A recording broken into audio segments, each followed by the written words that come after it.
በስመ አብ ወወልድ ወመንፈስ ቅዱስ አሃዱ አምላክ አሜን። ዛሬ ሳይንስ ምን አይነት እሳቤ አለው? ስለዚህ ዓለም አመጣጥ እግዚአብሔር ከኔም ከናንተ ጋር ይሁን። ሁላችሁም ዝግጁ ሆናችሁ አብረን እስከ ፍጻሜው እንዝለቅ። መንፈስ ቅዱስ በኔም በእናንተ ላይ አድሮ ይኑር።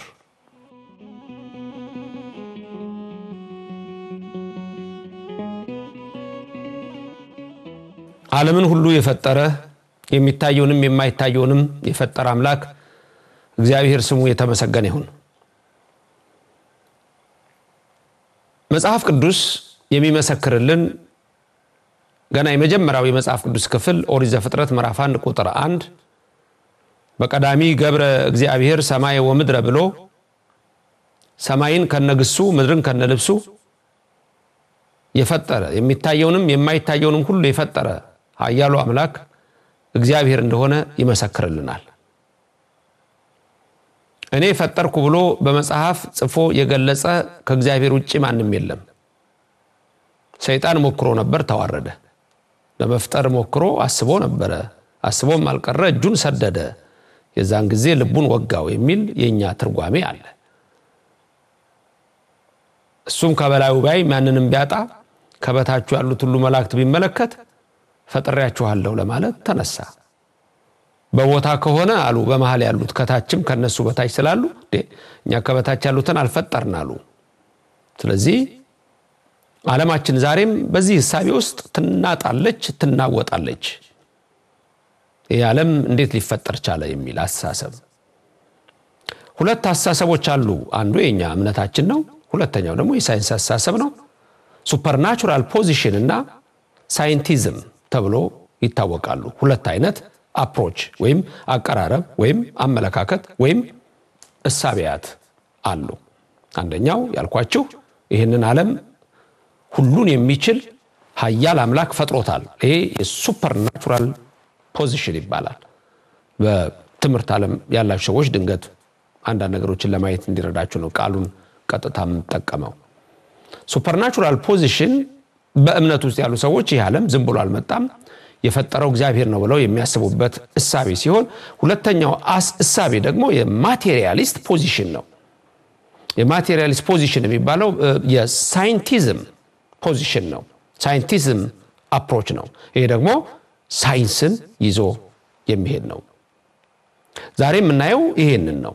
ምንድነው የሚለው መጽሐፍ ቅዱስስ ምን ይላል የሚለውን ከማየት ጋር ለአንዳንዶቻችሁ ጥሩ የሆነ ግንዛቤ ሊሰጣችሁ ስለሚችል እግዚአብሔር እንደፈቀደ ዛሬ ሳይንቲዝም ብለን የጠራነው የሳይንስ ትምህርት ዕውቀት ምን ይላል ስለዚህ ዓለም ተፈጥሮ በሁለት ሐሳብ እናይና ሁለተኛውን ሐሳብ ይዘን ሁለተኛውን ሐሳብ ደግሞ በሁለት ታላላቅ ክፍሎች አብረን እንይ።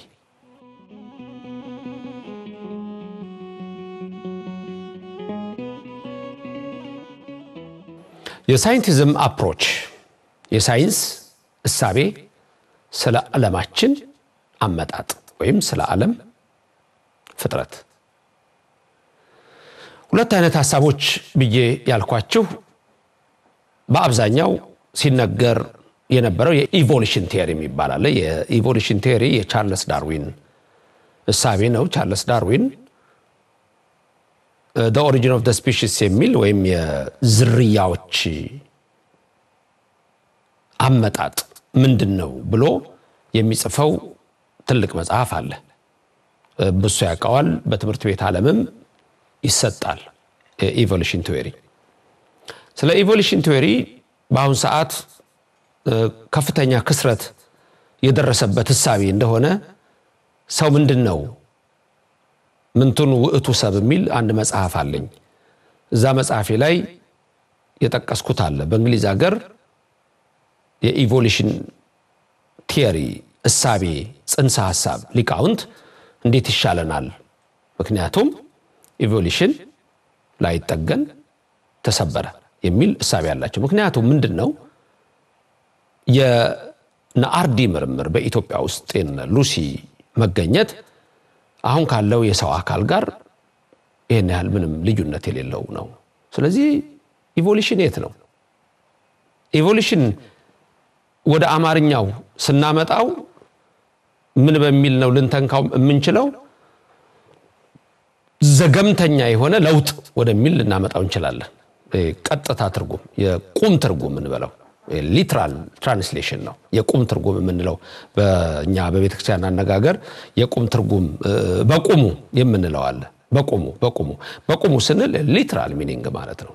ወይም ሰማዊ የሰም ዝም ብሎ ከላይ ያለ ሚስጥሩ ግን ሌላ የሆነ ግን ለማንኛውም ቀጥታ ኢቮሉሽን የሚለውን ስናይ ወደ ዘገምተኛ ለውጥ ወደሚል እናመጣዋለን። ቀስ ብሎ እየተለወጠ መጣ የሚል ነው። የኢቮሉሽን ቲዮሪም ያንን የሚያሳይ ነው። በአብዛኛው በሱ ነው ዓለም የመጣቸው የሚለው የቻርልስ ዳርዊን እሳቤ አለ። ይሄ የቻርልስ ዳርዊን እሳቤን እንግዲህ እንግሊዝ ሀገር ተሰብስበው ከነቀኑ ከነ አርቲክሉ እዛ ላይ አስቀምጬላችኋለሁ። ምንድነው የሚሉት? ላይጠገን ተሰበረ ኢቮሉሽን የሚለው። ስለዚህ ምን ይሻለናል? ስለዚህ አንዳንዶቹ ኢቮሉሽኑ ወደ ፊዚካል የሆነው ኢቮሉሽን ቀርቷል የሚል እሳቤ ደግሞ ያላቸው ሰዎች አሉ። ይሄ በቅርጽ መለወጥ ምክንያቱም ሰውን ከዝንጀሮ መጥቷል የሚል እሳቤዎች አሉ። ብዙ ጊዜ እንደውም አንድ መቀለደው ቀልድ አለ። ልጁ ሄዶ ትምህርት ቤት ገብቶ ሲማር ሰው የመጣው ከዝንጀሮ ነው ብለውት ነው እና ቤት ገባና አባቱን አባዬ አስተማሪያችን እንዲህ ብሎ አስተማረ። ምን አስተማረ መምራችሁ? ሰው የመጣው ከዝንጀሮ እኮ ነው አለ። እንደሱ አለ። አዎ።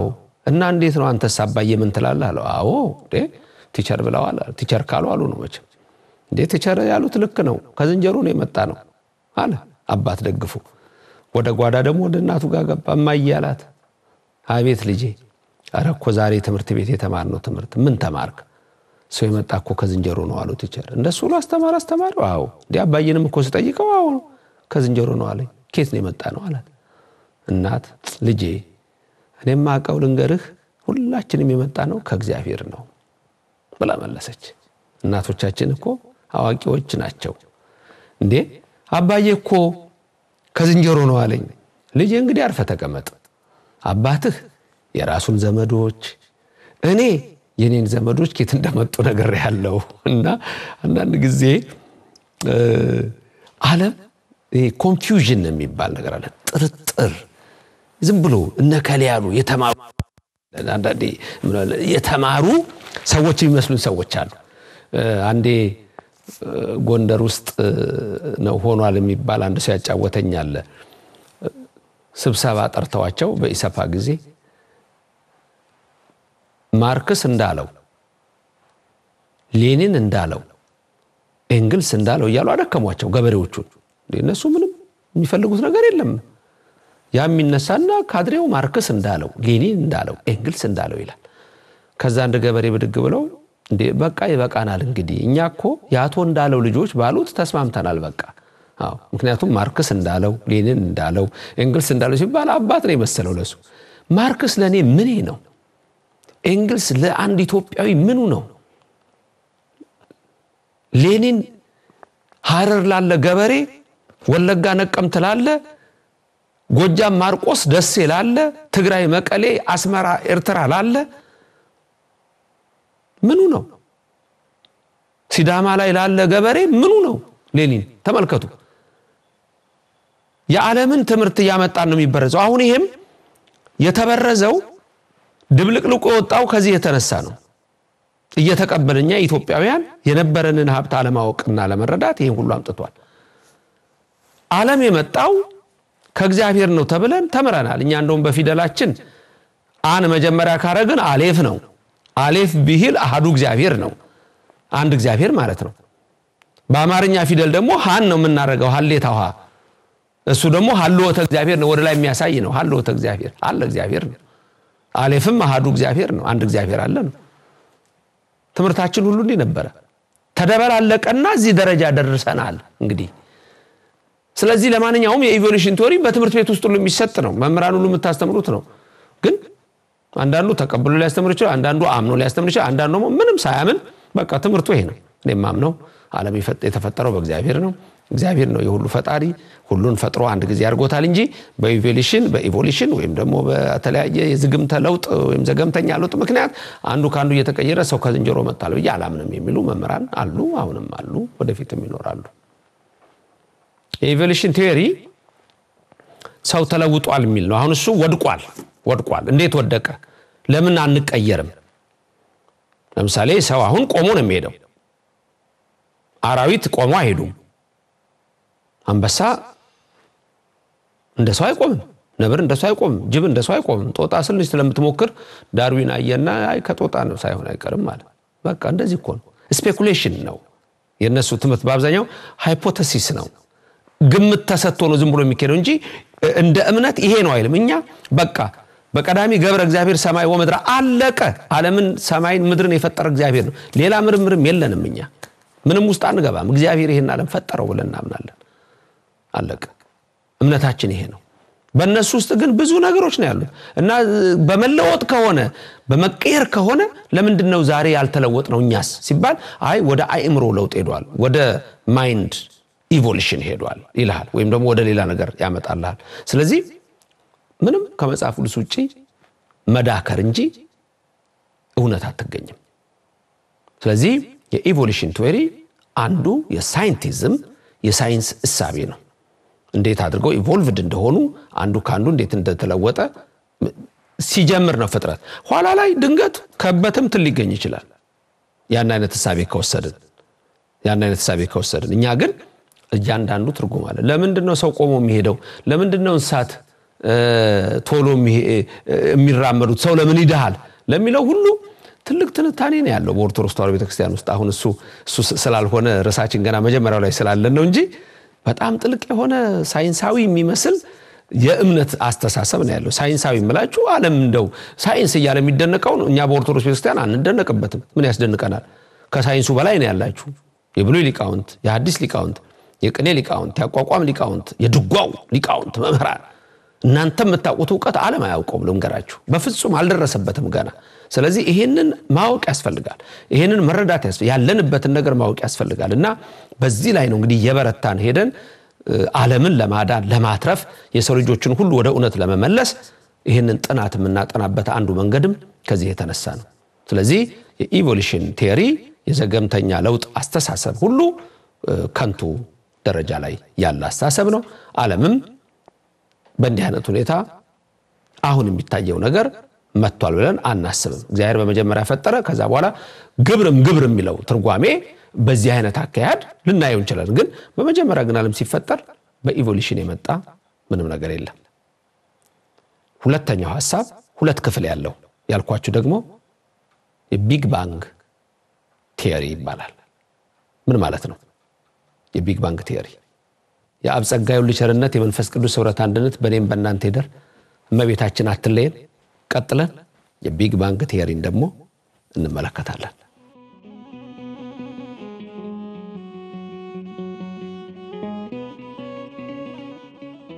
የጊዜ የሰዓት ባለቤት አምላካችን እግዚአብሔር ስሙ ምስጉን ይሁንልን ሰማይን ከነግሱ ምድርን ከነልብሱ የሚታይና የማይታየውን ሁሉ በቃሉ የፈጠረ አምላክ ክብር ምስጋና ይግባው በዚህኛው ሁለተኛው ሐሳባችን ላይ የቢግ ባንግ ቲዮሪ የሚባለው ምንድነው የቢግ ባንግ ቲዮሪ ቢግ ባንግ የሚለው ቃል ራሱ ከታወቀ ገና አንድ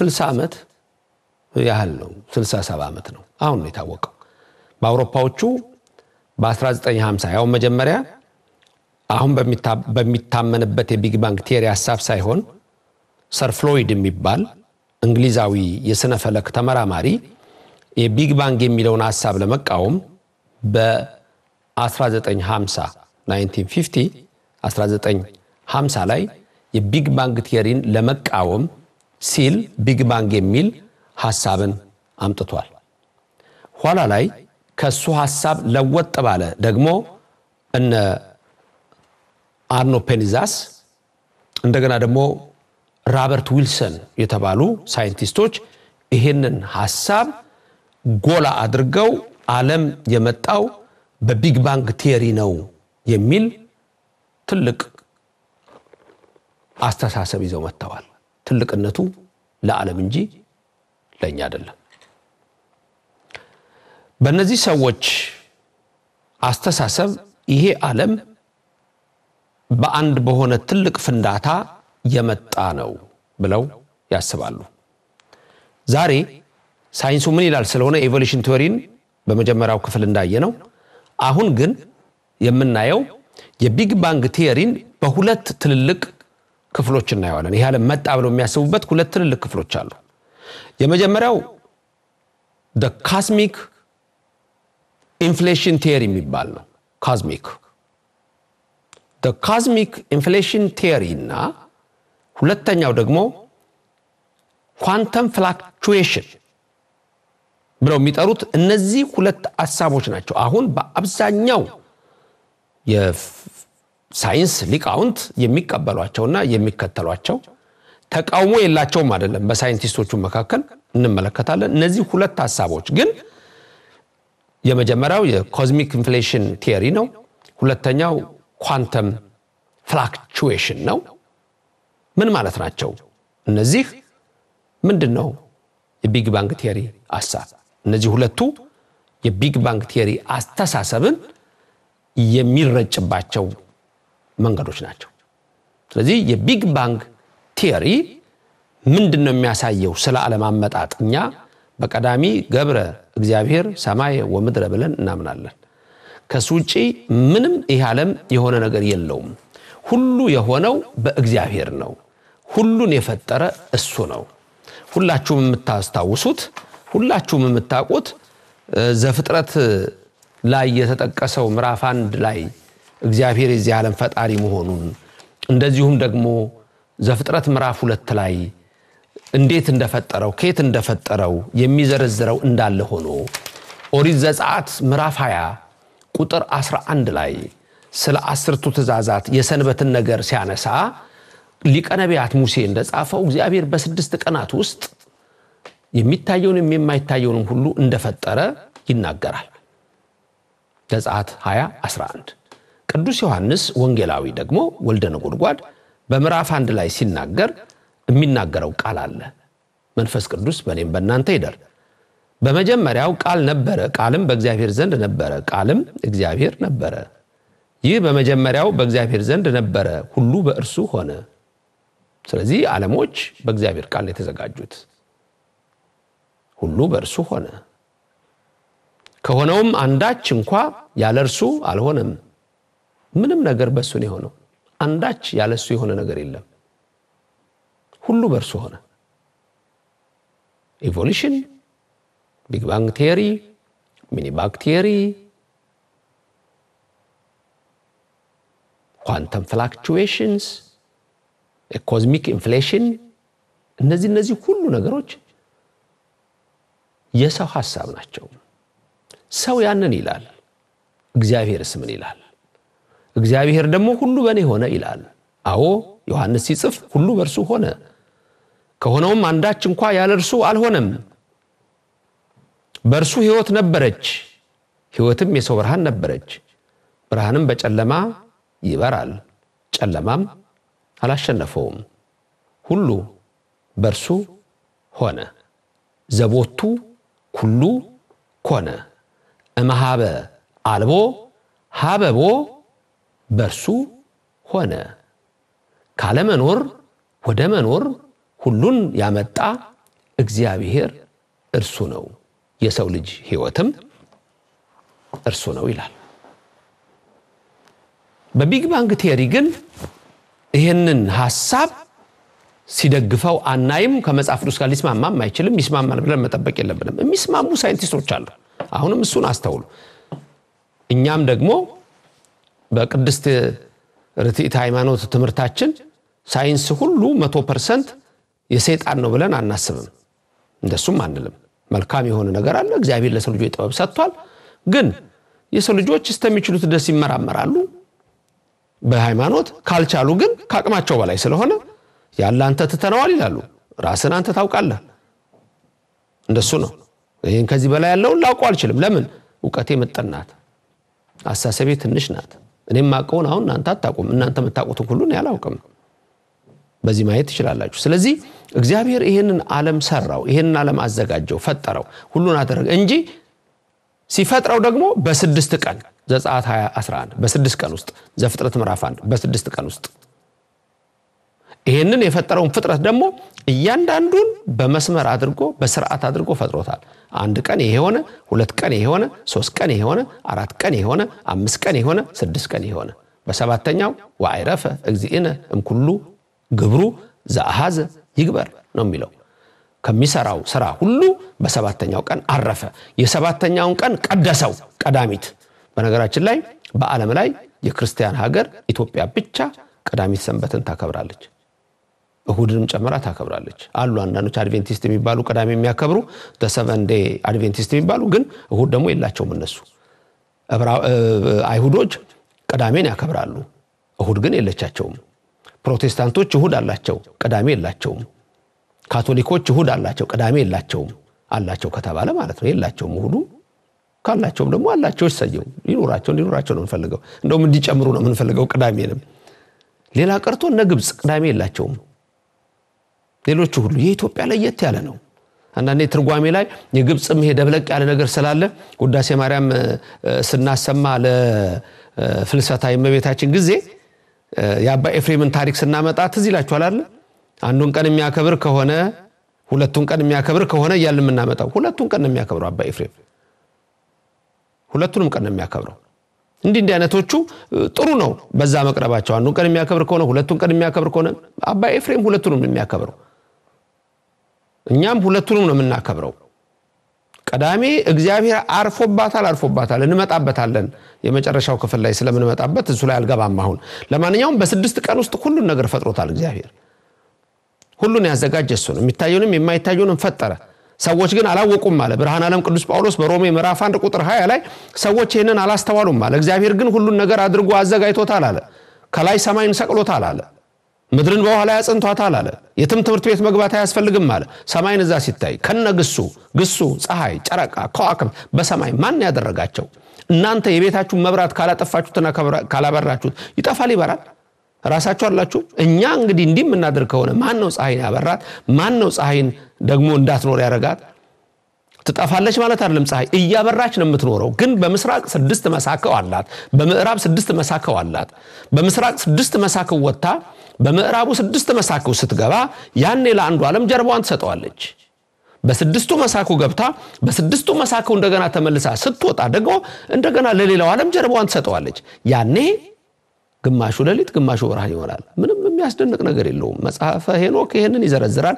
የኦርቶዶክስ ተዋሕዶ ቤተክርስቲያን እኮ ረቀቅ ያለ የሰነ ፈለካቱ የፈለከ ፈለካት የመዋራ ከዋክብት የሙፃ ነፋሳት ታሪክ እኮ የአየራት ኦርቶዶክስ ተዋሕዶ ቤተክርስቲያን እኮ ተዘርዝሮ የተቀመጠባት ቅድስት ቤተክርስቲያን ናት ይሄንን ግን ለዓለም አላሳወቅ ነው እየሞከርን ነው ግን በቂ አይደለም ይሄንን ነው መመራመር በየአብነት ትምህርት ቤቱ ይሄ ምርምር ነው መሰጠት ያለበት በየዩኒቨርሲቲው መንፈሳዊ ዩኒቨርሲቲዎች ይሄንን ምርምር መቀጠል አለበት የትርጓሜያችን ራሱ ቆሟል 15ኛ ክፍለ ዘመን ላይ ቆመኮ በቃ ከዛ በኋላ ብዙ ነገሮች መውጣት አለባቸው ሊቃውንት ጉባኤ የኢትዮጵያ ኦርቶዶክስ ተዋሕዶ ቤተክርስቲያን ሊቃውንት ጉባኤ እኮ በየአብነት ትምህርት ቤቱ የቤት ስራ እየሰጠኩ እስቲ በዚህ ላይ ይሄን ስሩ እስቲ በዚህ ላይ ይሄን ስሩ ብሎ እያመጣ እየተወያየኮ እየተጻፈ ሲኖዶሱ ደግሞ ያን ያጸደቀ ለዓለም እንዲደርስ መደረግ አለበት እዚህ ላይ ነው መነጋገር ያለብን እዚህ ላይ ነው መመካከር ያለብን እዚህ ጋር ነው ለዓለም የምንተርፈው ዛሬም ያለው ዕውቀት እንዲወጣ የአባቶቻችን የእናቶቻችን ዕውቀት የሊቃውንቱ አባቶቻችን ዕውቀት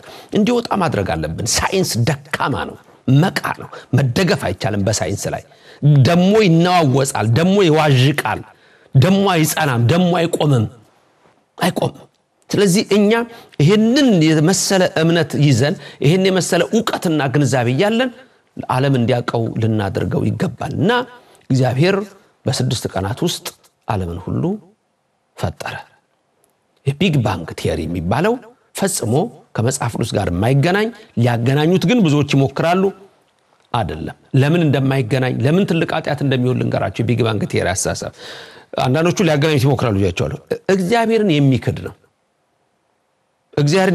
ይሄ ዓለም ከምንም መጣ ሲል ለምሳሌ ከኛ ጋር የሚስማማ ይመስላል አይደል ማባ አልቦ ሀበቦ ብለን እናስብ ይችላል ከምንም መጣ ይሄ ዓለም ሲሉ እነሱ ግን ከምንም ሲሉ እግዚአብሔርም የለም ነው እኛ ግን ከምንም መጣ ስንል እግዚአብሔር ከምንም ማመጣው ነው ትልቁ ልዩነታችን ነው ልብ በሉ ኤክስ ኒሂሎ ክሪቲዮ ሚል ባለፈው ያነሳነው ነበር የላቲኑን ዋና መነጋገሪያ የሆነው ማህባ አልቦ ሀበቦ የምንለው ማለት ነው ከዛ እንደገና ደግሞ እነሱ ያመጡት ሌላ አስተሳሰብ ነበር እዛው ላይ ደግሞ ኤክስ ኒሂሎ ክሪቲዮ ከሚለው በላይ ደግሞ እንደገና ደግሞ ሌላ ኒሂል ፊት የሚል ጨምሮበታል ከምንም መጣ እኛ ማህባ አልቦ ሀበቦ እግዚአብሔር ይሄንን ዓለም አመጣው ነው ምንለው እግዚአብሔር አመጣው ነው ምንለው አምጪ ያለው ነው አስገኝ ያለው ነው ፈጥሮ የሚገዛ አለ ነው መጋቢ አለ አልተውም ነው ምንለው ይሄንን ነው ምንለው እነሱ ግን ከምንም መጣ ብለው ሲያስቡ ምንም የለም ከዛ በፊት ራሱ ፍጥረቱ ነው በቢግ ባንግ በአንድ ትልቅ ቢግ ኤክስፕሎዥን ፈንድቶ መጣ ነው የሚሉት እንጂ በሆነች ሰከንድ ውስጥ ተከሰተ ነው እንጂ የሚሉት በፍጹም እግዚአብሔር አለ ብለው የማያምኑ ናቸው አብዛኛዎቹ ስለዚህ ሁለቱን አሳሰቦች እንፈትሽ እንበርብር ድክመታቸውን ውድቀታቸውንም እንይ የጸናውን የእግዚአብሔር ቃል ደግሞ ሁሉ ጊዜ በልባችን እንያዝ ለዚህም አምላካችን መንፈስ ቅዱስ የምንሰማውን ሁሉ በልባችን ይጻፈልን በመቀጠል መጀመሪያ አንዱን ቀጥሎ ሁለተኛው ምን ማለት ነው በቢግ ባንግ ቴዎሪ ውስጥ ያሉት ሁለቱ እሳቤዎች ቅጥያዎቹ ምንድናቸው የመጀመሪያው እሳቤ ብዬ የወሰድኩላችሁ የኮዝሚክ ኢንፍሌሽን ቲዮሪ ነው ኮዝሚክ ኢንፍሌሽን ቲዮሪ ምን ማለት ነው በሁለተኛ ደረጃ ደግሞ የምንመለከተው የኳንተም ፍላክቹዌሽን ነው የኳንተም መዋዠቅ ነው ይሄንን ዓለም ያመጣው የመጀመሪያው ኢንፍሌሽን ነው ብለው ነው የሚያስቡት ያ ደግሞ የፊዚካል ኮስሞሎጂ ኢንፍሌሽን ወይ ኮዝሚክ ኢንፍሌሽን ቃሉ እንግሊዘኛውን ቀጥታ ስለሚባል እሱን እነሱ የሚሉትን ቀጥታ እንድታውቁት ነው ያ ምን ማለት ነው የሚለውን አስተሳሰብ ቀጥሎ ሁለቱንም በየተራ እናያለን አምላካችን ከኔም ከናንተ ጋር ይሁን አበው በጸሎታችሁ አትለዩኝ መመናን ልቦናችንን ብሩህ ያድርግልን እግዚአብሔር ወደ መጀመሪያው እንሂድ ኮዝሚክ ኢንፍሌሽን ቲዮሪ የቢግ ባንግ ቅጥያ ምን ማለት ነው ቀጥሎ እሱን እንይ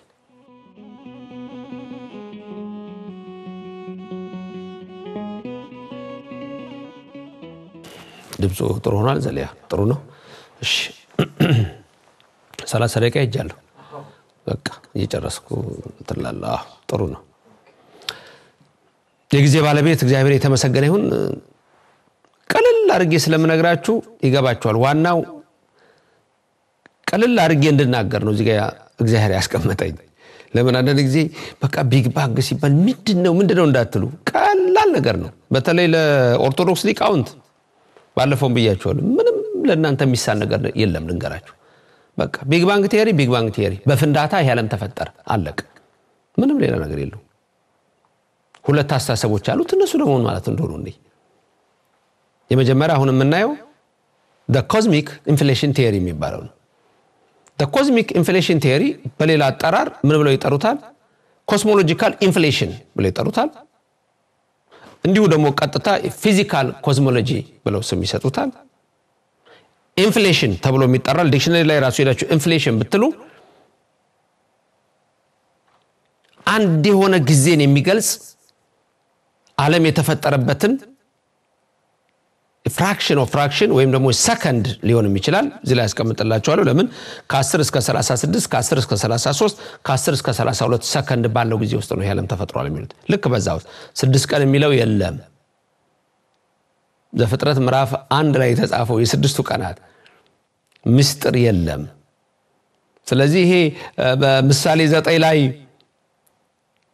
ጥበብ ቤቷን ሰራች ባለፈው ያየነው ጥበብ ቤቷን ሰራች 7 አዕማድ አቆመች የለም የት ያውቁታል ምስጢሩን ጥበብ ምንድነች የት ያውቁታል እኛ ብንፈልግ በቅዳሴ ብንፈልግ በቅዱስ ያሬድ ዝማሬ ብንፈልግ በትርጓሜ ብንፈልግ በቅዳሴ ዜማ ብንፈልግ በግዕዝ ዜማ ብንፈልግ በእዝሉ ጥበብ እንለዋለን ሌላው የለውም ይሄ ሁሉ ባዶ ነው ሀብታሞች ኦርቶዶክሳውያን መምህራን ደስ ይበላችሁ ሊቃውንት ደስ ይበላችሁ እናንተ እኮ ሀብታሞች ናችሁ ያልተበረዘና ያልተቀነሰውን ይዛችኋል ለዚህ ነው አንዳንድ ሰው ሳይገባው ሲቀር እኮ ነው ይሄ ወደ ሌላ የሚሄደው እንደው የሚጠፋው እኮ ይሄ እኮ ሳይገባው እየቀረ እኮ ነው እውር ከሆነ እኮ አይገባው ምን ይደረጋል የውዳሴ ማርያም ነገር የልብ ውርነት የስጋ ውርነትማ ልበ ብሩህ መሆን ነው የልብ ውርነት ነው ብዙዎቹን ግሙናነ መንፈስ ይላቸዋል አባ ሕርያቆስ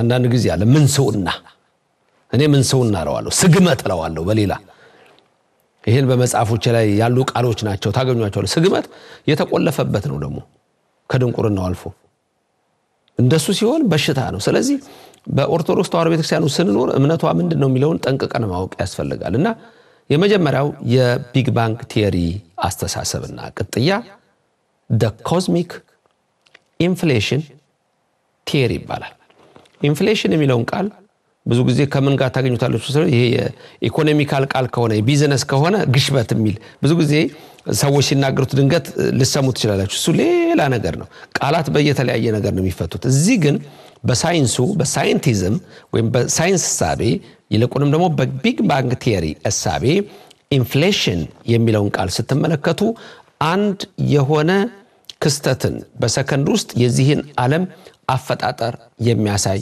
አስተሳሰብ ነው ይሄ አስተሳሰብ ኮስሞሎጂካል ኢንፍሌሽን ወይም ደግሞ ኢንፍሌሽን ተብሎ ይታወቃል ቲዮሪ ነው ቲዮሪውም exponential expansion of space in the early universe ተብሎ የሚታወቅ ነው ስለዚህ ይሄን አስተሳሰብ እቺን ቃል ቀጥታ ልጻፍላችሁ እዩዋት ቀጥታ እዩዋት ቃሏን ስክሪኑ ላይ ተመለከቷታላችሁ Inflation is a theory of exponential expansion of space in the early universe. እዛው ላይ ስታዩ in the early universe የሚለው ዓለም ልክ ስትፈጠር ማለት ነው ዓለማችን ልክ ስትፈጠር ነው early universe ይለዋል እዛው ላይ እንደምታዩት በሌላ አነጋገር ይሄ የምታዩት ቀጥታ የምታዩት ይሄ አስተሳሰብ ይሄ ቲዮሪ ይሄ ጽንሰ ሐሳብ ነው ግምት ነው በሌላ ስፍራ ላይ የሚናገረው አለ ይሄ hypothetical extremely brief period of very rapid expansion of the universe immediately following the big bang ሚል አለ ይሄን አሁን የገለጽኩላችሁ ዲክሽነሪ ላይ ሄዳችሁ ኢንፍሌሽን ምን ማለት ነው ስትሉ የምታገኙት ቃል ነው ዋናው ግን ይሄ exponential expansion of space in the early universe ማለት የመጀመሪያው ዓለማችን ሲፈጠር ያለውን መስፋፋት ያለውን የመስፋፋት ሁኔታ የሚገልጽ ነው ይሄ አስተሳሰብ ምን ተብሎ ይታወቃል ኢንፍሌሽን ይባላል ኢንፍሌሽን የሚባለው ኮስሞሎጂካል ኢንፍሌሽን ነው ስለ ገንዘብ አይደለም የምናወራው የሃይማኖቱ ላይ ነው ቃሉ ሌላም ቦታ በሌላ ስለሚተረጎም ነው የምነግራችሁ እዚህ ጋር ግን የኮስሞሎጂካል ኢንፍሌሽን ነው የምናወራው ወይም የኮዝሚክ ኢንፍሌሽን ነው የምናወራው ስለዚህ ይሄ ኢንፍሌሽን ቲዮሪ የኮዝሚክ ኢንፍሌሽን ቲዮሪ እነሱ የሚያስቡት ምንድነው በሆነች ትንሽ ክስተት ውስጥ የብሪፍ ፒሪድ ነው የሚሏት ያቺ የብሪፍ ፒሪድ ወይም ትንሿ ሰዓት the expansion of the universe ነው ወይም ደግሞ የዓለማችንን የስፔስ መስፋፋት ብለው የሚጠቅሱበት ነው ልብ በሉ ስለዚህ ይሄ ዓለም የመጣው በቢግ ባንግ ቲዮሪ ነው በሆነች ትንሽ በሆነች ፍንዳታ ወይም ቢግ ኤክስፓንሽንም ሊሆን ይችላል ኤክስፓንሽን ነው ቢግ ኤክስፕሎሽን ሊሆን ይችላል ትልቅ ፍንዳታ ነው ግን ፍንዳታዋ ሰዓቷ ነው ትንሽ ሰዓቷ a brief period of time ናት a brief period of expansion ናት ወይም ደግሞ explosion ናት እዛ ውስጥ እነሱ ምንድነው የሚያስቀምጡት ቢግ ባንግ ሲንጉላር የሆነ ከአንድ ነገር ነው ከሁለት ነገር ይሄ ዓለም አልመጣም ከሶስት ነገር ይሄ አልመጣም ሲንጉላሪቲ አለው ይላሉ ሲንጉላሪቲ ማለት ከአንድ ከነጠላ ነገር መጥቷል ለዚህ ነው አንዳንዶቹ ከነጠላ ነገር መጥቷል የሚለውን ይዘው እግዚአብሔር ነው እሱ ብለው ሊተረጉሙ የሚፈልጉት በዛ ግን የሚሄድ አይደለም በዛ ሄደ ምክንያቱም ምንም የለም ብለው የሚያስቡ ናቸው ከዛ በፊት እግዚአብሔር አለ የሚለው እኔና እናንተ ነን እግዚአብሔር አለ የምንለው ተመልከቱ በቀዳሚ ገብረ እግዚአብሔር ሰማዩ ምድርን ያለው በመጀመሪያ እግዚአብሔር ሰማይና ምድርን ፈጠረ ሰሪ ያለው ነው የምንለው እኛ ዝም ብሎ ያለ ሰሪ አልመጣም ነው ያለ የምንለው ፈንድቶ አልመጣም ነው የምንለው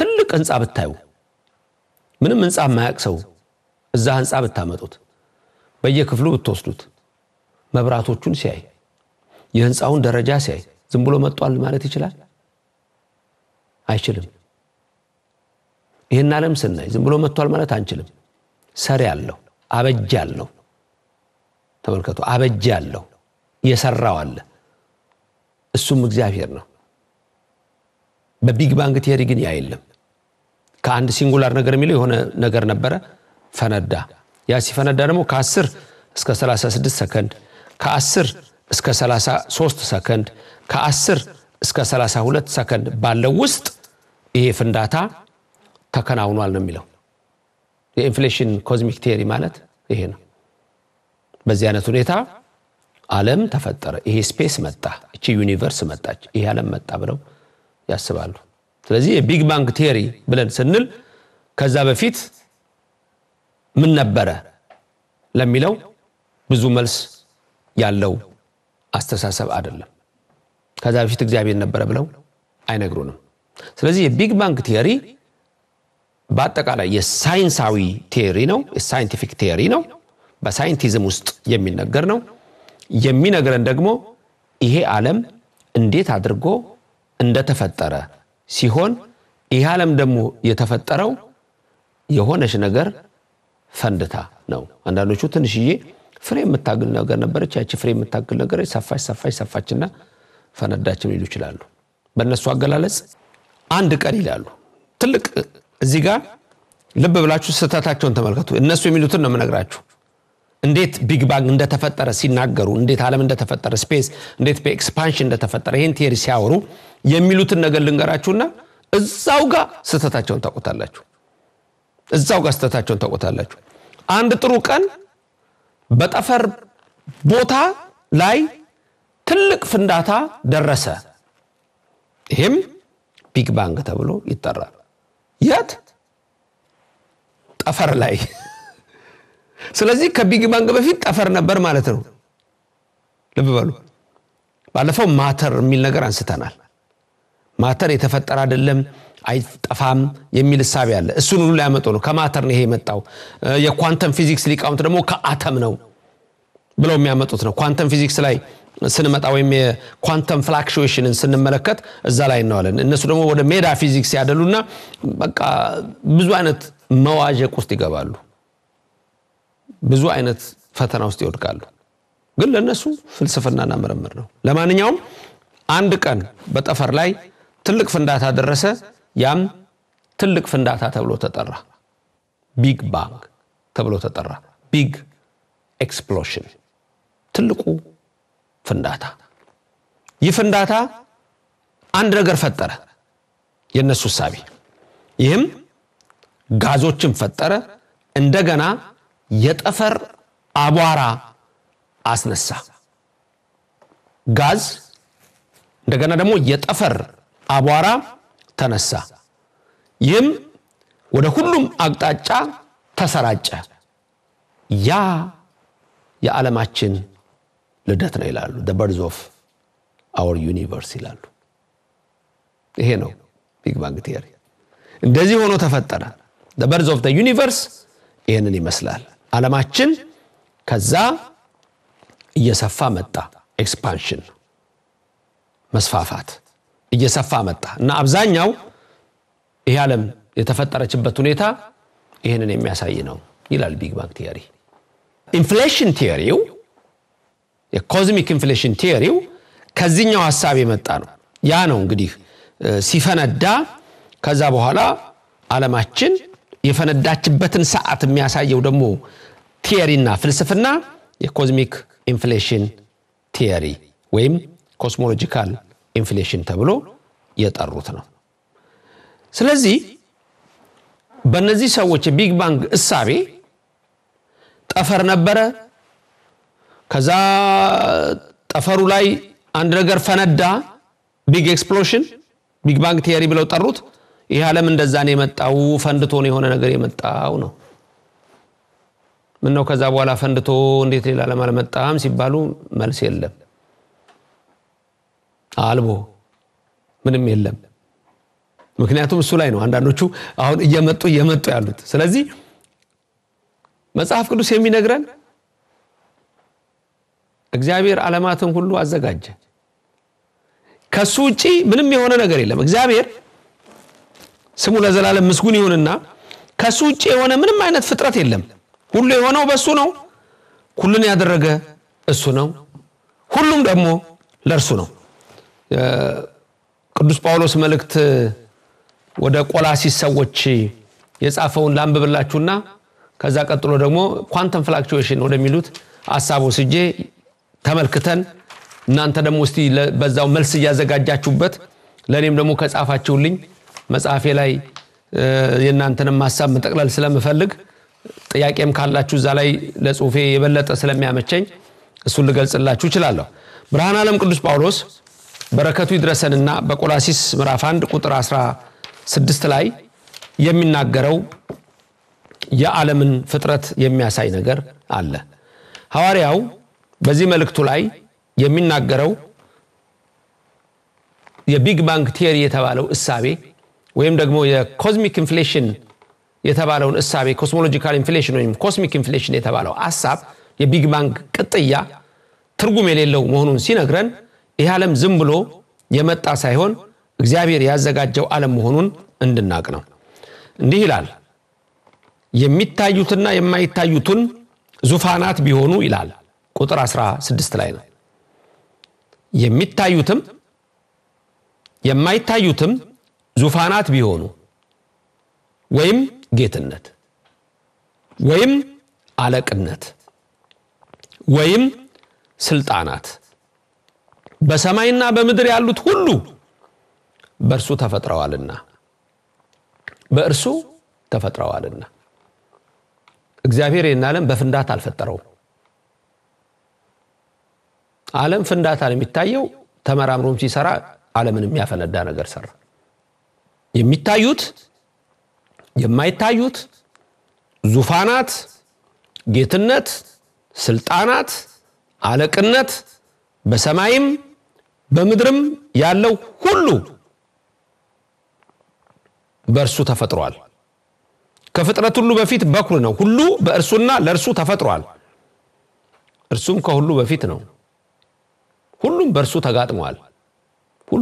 ተጋጥሟል እሱ ከሁሉ በፊት ነው ስለዚህ ከሁሉ በፊት የሆነ እግዚአብሔር አለ ዳሪዮስ ደግሞ ከሁሉ በፊት ብሎ የፍጥረት መጀመሪያ ያደረገኝ ወደሚል ክደት የሚገባም ደግሞ ያልታደለ አለ ይሄ ቃል የሚነግረን እግዚአብሔር አምላካችን ታላቅ አምላክ ድንቅ አምላክ ዓለምን ሁሉ እሱ ፈጥሮታል ገዝቶ ደግሞ ፈጥሮ ብቻ ሳይሆን ፈጥሮ የሚገዛ ደግሞ መግዛት ብቻ ሳይሆን የሚመግብ በፀሐይ አብስሎ በዝናብ አብቅሎ የሚመግብ ፈጣሪ ያላት ይቻለም እንጂ ዝም ብላ የመጣች ዓለም አይደለችም ወደ ሁለተኛው ሐሳብ ልውሰዳችሁ ያ ደግሞ የኳንተም ፍላክቹዌሽን ነው ብለው የሚያስቡ የቢግ ባንግ ቲዮሪ ደግሞ ሌላ ክፍል ያላቸው አሳቢዎች አሉ እነሱ ደግሞ ምንድነው የሚሉት ቀጥሎ እሱን እንመልከት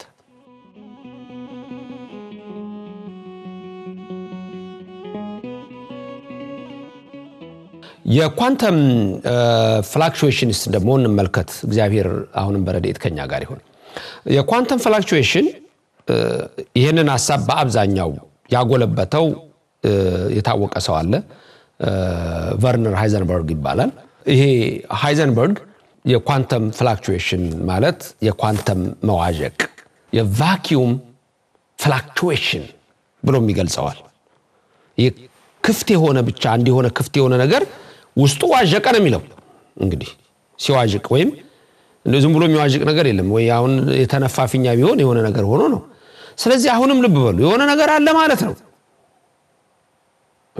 ማያሴድ ነገር ነው ስለዚህ ይሄ የቫኪዩም ፍላክቹዌሽኑ የኳንተም መዋዠቁ በፊዚክሱ ዓለም በተለይ ኳንተም ሰዎች የኳንተም ፊዚክስ የሜዳ ፊዚክስ ተከታዮች የሚያነሱት ነገር ነው ይሄኛው በእነሱ አሳሰብ ምንድነው ሲዋዥቅ እንዲህ በሚዋዥቅበት ጊዜ ዓለም ተፈጠረ ነው የሚለው እኛ እንደሱ አይነት ነገር መብረቅ ተፈጠረ ነው የምንለው በደመና አይበት ተጭኖ በዚህ በኩል ወደ በደመና አይበት ተጭኖ ወደልጋዝ በዚህ መጥቶ ሁለቱ ሲጋጩ ወደልጋዙ አንዱ ካንዱ ሲጋጭ ፖዚቲቭ እና ኔጌቲቭ ነው ሌላ ጊዜ እናየዋለን ልክ ቅቤን ወተት ሲነጡት ቅቤ እንደሚወጣ እንደዛ ሆነ አይነት ሐሳብ ይሄ አሁን ዓለም ስትፈጠር ሆነ ብለው ነው የሚያስቡት እነሱ ዓለም ስትፈጠር የኳንተም መዋዠቅ ተፈጠረና ከዛ በኋላ የዓለማችን ልትመጣ ቻለች ልትፈጠር ቻለች በዚህ ነው የተፈጠረችው ተብሎ ኳንተም ፊዚክስ የሚያወራን የሚነግረን ይሄንን ነው በጠፈር ውስጥ ያለው የኃይል መጠን በጊዜያዊ የዘፈቀደ ለውጥ ነው ሊመጣ የሚችለው ብሎ የተወሰነም ነገር አያስቀምጥም ይሄ አስተሳሰብ በአብዛኛው ልክ እንደቀደሙ የኮዝሚክ ኢንፍሌሽን ተቃውሞ የገጠመው ነው በአንዳንድ አይምሮ ባላቸው ሳይንቲስቶች ይህ ዓለም የኳንተም መዋዠቅ ውጤት ነው ወይ በእውነት ብለው የሚያስቡ ሰዎች አሉ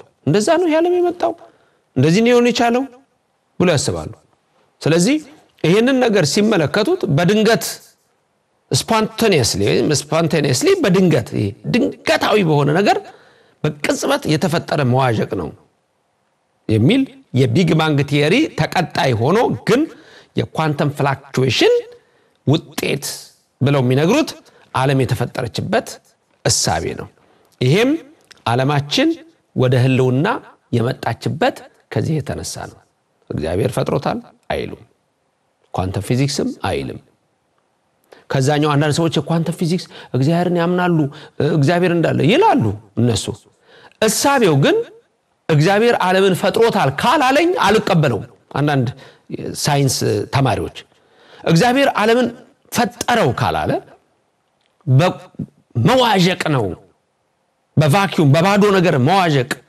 ወይም በኳንተም መዋዠቅ ነው ይሄ ዓለም የመጣው በቫኪዩም ፍላክቹዌሽን ነው ይሄ ዓለም የመጣው ብሎ ቢነግረኝ ይሄን ሐሳብ ልቀበለው የምችለው አይደለም ለምን ካላችሁ የሚሉት ደግሞ አንድ ሐሳብ አለ the universe came into existence from nothing ይላል ከምንም ነው ይሄ ዓለም የመጣው ስለዚህ ከምንም ነው ይሄ ዓለም የመጣው ሲሉ ልክ ናቸው እግዚአብሔር ካለ መኖር ወደ መኖር ፈጠረው የሚለውን ደግፈዋል ብላችሁ እንዳታስቡ እንደቀደሙ ነው ፈጣሪ የለም ነው የሚልህ ከላይ እግዚአብሔር የለም ነው የሚልህ ከላይ ይሄ ዓለም ዝም ብሎ መጣ ነው የሚልህ ተመልከቱ ስለዚህ ይሄንን ሐሳብ ሰዎች ሊቀበሉት አልቻሉም እጅግ አከራካሪ ሆኖ ያለ ሐሳብ ነው ይሄ ንድፈ ሐሳብ ይሄ ጽንሰ ሐሳብ ብዙ ሰዎች ሊቀበሉት አልቻሉም ለምን በተለያዩ ተመራማሪዎች በራሱ በሳይንስ ምርምር ውስጥ ራሱ በራሳቸው የምርምር ውጤት ውድቅ አድርገውታል አብዛኛውን ጊዜ በተለይ ስታቲስቲካል ስትራክቸር አለ በዚህ ስታቲስቲካዊ መዋቅር አማካኝነት ጥቃቅን ሚዛኖች ማይክሮስኮፒክ ስኬል በጣም ጥቃቅን የሆኑ ነገሮች በእነሱ ይደረጋል ብሎ ኳንተም ፊዚክስን ማሰብ ህልም ነው ብለው ብዙ ሰዎች ያስቀምጣሉ ስለዚህ የኳንተም ፊዚክስ ወይም ደግሞ የኳንተም ፍላክቹዌሽን ወይም የቫኪዩም ፍላክቹዌሽን እንደገና ደግሞ የመጀመሪያው ሐሳብ the cosmic inflation ወይም cosmological inflation ወይም cosmic inflation ከመሰረታዊው አስተሳሰብ ቢግ ባንግ ቲዮሪ ጋር አንድ ላይ ትልቅ ችግር አለባቸው የሚለው ደረጃ ተደርሷል ከነዛ ውስጥ 3 ትልልቅ ችግሮች ይህ ሐሳብ ቢግ ባንግ ቲዮሪ ውድቅ የሚሆንበት እንደ ኢቮሉሽኑ ከንቱ እንደሆነ ሁሉ ይሄም ከንቱ የሆነ ሐሳብ ነው ምክንያቱም በእነዚህ ውስጥ ያሉት ነገሮች ምንድናቸው 3 ነገሮች አሉ 3ቱ ነገሮች የቢግ ባንግ ቲዮሪ እሳቤ ልክ እንዳልሆነ የሚያሳዩ ናቸው አንደኛው ፍላትነስ ተረጉምላችኋለሁ እንዳለ በእንግሊዝኛው ላይ አስቀምጠውና አንደኛው ፍላትነስ ነው እያቸው ስክሪኑ ላይ እያቸው አንደኛ ፍላትነስ አሁን የምታዩት ሁለተኛው ሆሞጂኒቲ ሶስተኛው ማግኔቲክ ሞኖፖልስ እነዚህ 3ቱ ዋና ችግሮች አሁን የምታዋቸው የቢግ ባንግ ቲዮሪ ፕሮብሌሞች ተብለው በራሳቸው በሳይንቲስቶቹ የተቀመጡ ናቸው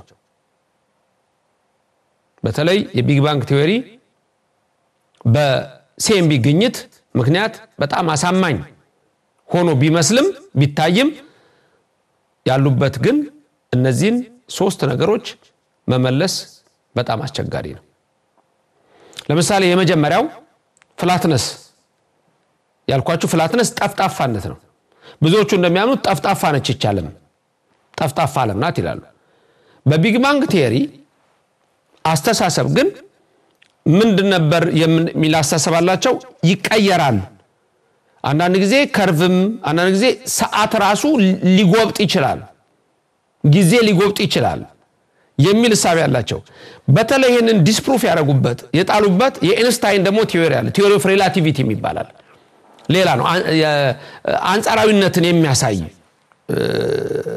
የአይንስታይን አስተሳሰብ አለ የአንጻራዊነት ጽንሰ ሐሳብ በሚል በቁም ልተርጉምላችሁ የቁም ትርጉም ቲዮሪ ኦፍ ሪላቲቪቲ ነው የሚባለው በዚህ የቲዮሪ ኦፍ ሪላቲቪቲ ቻለም ጠፍጣፋ ናት ብለዋል በእነሱ ደግሞ በሚያውበት ሰዓት የቢግ ባንግ ቲዮሪ በ14 ቢሊየን የድገትና የለውጥ አመታት ውስጥ በይበልጥ ጎልቶ በሚታይ መልኩ በመጀመሪያዎቹ መዛባቶች ምክንያት ቢያንስ የተወሰነ ኩርባ ይኖራል ብሎ ተናግሮ ነበር የተወሰነ ከርቭ ይኖራል መጉበጥ ይኖራል ብሎ ተንብዮ ነበር ታየ ነገር ግን ምንም የተጣመመ ነገር የለም ልክ እንደ ኢቮሉሽን ቲዮሪ ሰዎች በአራት እግር ሲሄድ እንስሳ ቀና ያያሉ ሲሄዱ ፍሬ ለመብራት ሲንጠራሩ ጦጣው ዛሬም ትንጠራራለች አንድ ቀንም ሰው አልሆነች ዝንጀሮ ይንጠራራል አንድ ቀንም ሰው አልሆነ ወደቀ በቃ በእንደዚህ አይነት ተረት ነው የምንማረው ትምህርት ቤት ገብተን ይሄን የተማርነው በቃ አንማር አይደለም እንማረው እንወቀው ግን እውነታውን ደግሞ እንወቀው እናንጠርጥረው እናበጥረው እንፈትሸው እንበርብረው ኦርቶዶክስ ሊቃውንት ደግሞ በርብሩ ተማሩ ይወቁት ተመልከቱ እንዲህ አይነት ነው አስተሳሰቡ በመጨረሻ ቦታንና ጊዜን ይጣመማል ብለው ያሰቡበት ወይም የሆነ ከርቭ ይኖራል ብለው ያሰቡበት ሐሳብ አልሆነም ስለዚህ ምንም ጠፍጣፋነች አለቀ ቢግ ባንግ ቲዮሪ ይሆናል ያለው አልሆነም ስለዚህ መልስ የለው ሁለተኛ ላይ ደግሞ ያየነው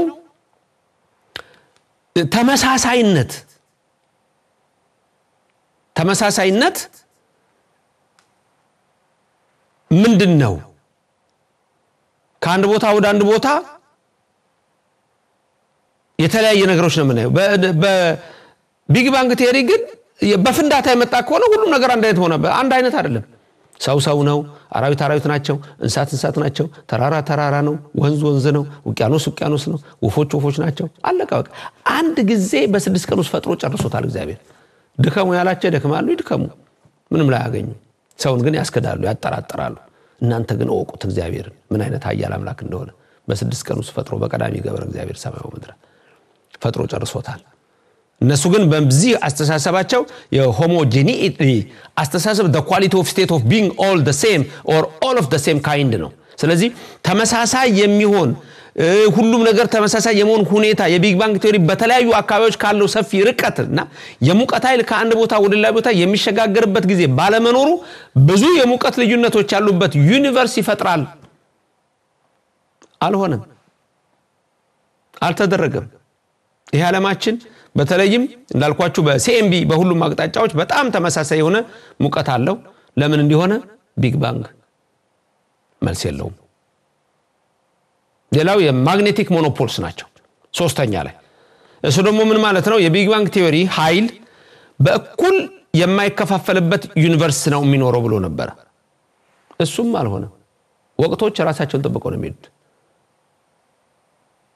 ጊዜው ራሱን ተጠብቆ ነው የሚሄደው ፀሐይ ራሷን ተጠብቃ ነው ጨረቃ ራሷን ተጠብቃ ነው ከዋክብት ራሳቸውን ተጠብቀው ነው ብዙ የማግኔቲክ ሞኖፖልስ ይኖራሉ ብለው አስበው ነበር አልሆነም የማግኔቲሳዊ ኃይል ምንለው ማለት ነው ስለዚህ የሙቀት መጠን ደግሞ ዝቅተኛ በሆነ የሙቀት መጠን ውስጥ እንዳሉ እንደዚሁ ደግሞ በከፍተኛውም በደጋውም ሁኔታ ያለው ምንም አይነት የተለያየ ነገር ሊመጣ አልቻለም ስለዚህ የቢግ ባንግ ቲዮሪ ይሆናሉ ብሎ ያሰባቸው ነገሮች ሁሉ አልሆኑም ሁለት ወሳኝ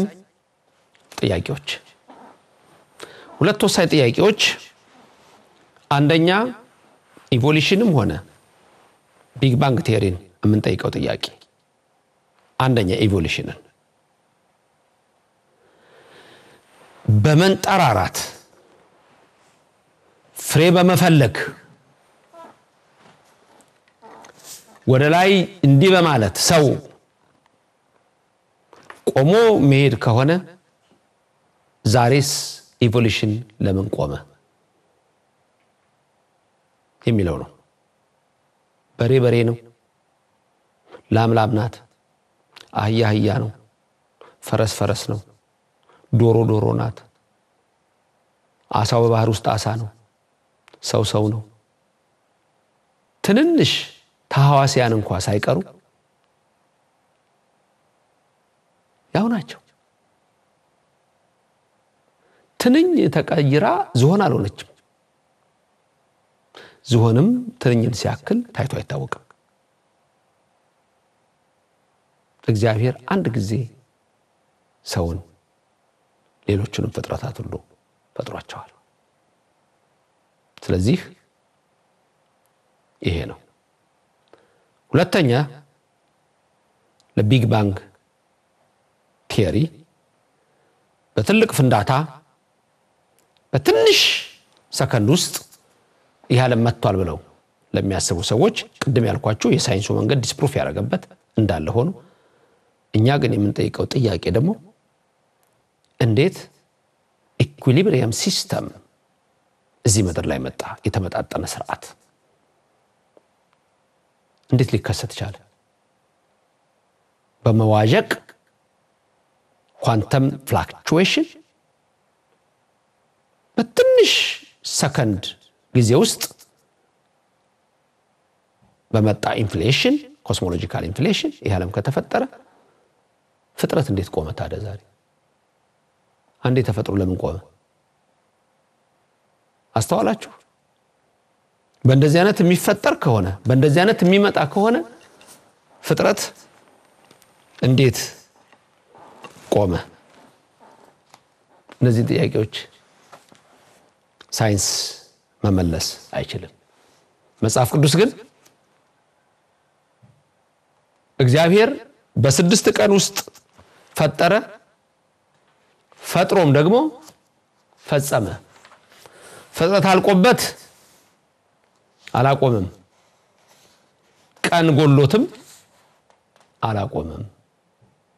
እግዚአብሔር ይሄንን ዓለም ፈጠረው፣ ካለመኖር ወደ መኖር አመጣው፣ ፈጥሮም ደግሞ አልተወውም።